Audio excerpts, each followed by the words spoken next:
For this video, we're going to be focusing on the cell membrane and talking about those particles that are able to move in and out of the cell membrane.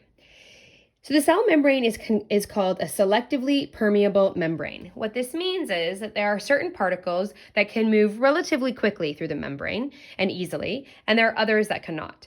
So water, oxygen, and carbon dioxide are examples of those particles that are going to be moving through the membrane quite easily.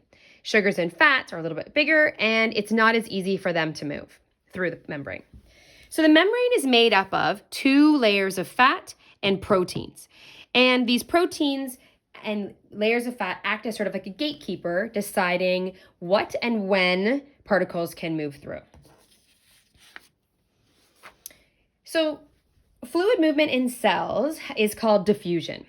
Now, I want to talk to you about the particle theory to kind of describe the diffusion in cells. So let's imagine we have a room and I have sprayed an air freshener, a scented air freshener. So here's my sprayer and I've just sprayed it. So there's a high concentration of particles that smell from that air freshener. So here's high concentration. And in the rest of the room, the moment I spray it, there's a low concentration elsewhere. And we see that those particles haven't made it to the other parts of the room.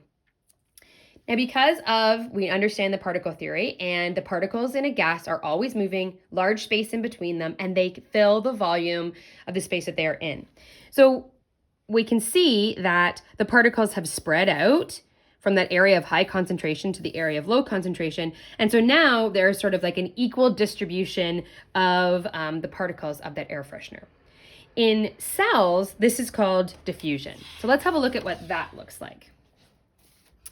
All right, so diffusion in living cells is about this balance. You want to have sort of an equal amount of particles on the inside of the cell and the outside of the cell. So let's think about the human body, and let's think about blood vessels and muscles. They're called capillaries.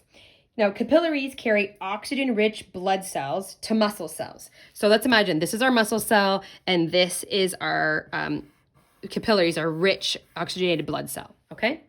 So on the outside of the cell membrane, we have a high concentration of oxygen. And on the inside of the cell, we have a less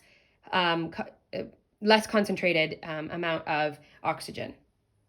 So to make these things equal, some of this oxygen has to pass into the cell to balance out, or to balance out that gradient, or have that concentration be equal on the outside of the cell and the inside of the cell. Now, when the cell uses oxygen, it creates carbon dioxide. So what will happen is inside the cell, you'll have this increase in carbon dioxide. So you'll have a high concentration on the inside and a low concentration on the outside, which means that carbon dioxide is going to then move through the cell membrane to even out or to equal out that concentration. So you're going to have this flow of oxygen coming in, carbon dioxide coming out. And then that's diffusion. And this act of coming in and out and rebalancing in the cells is happening constantly.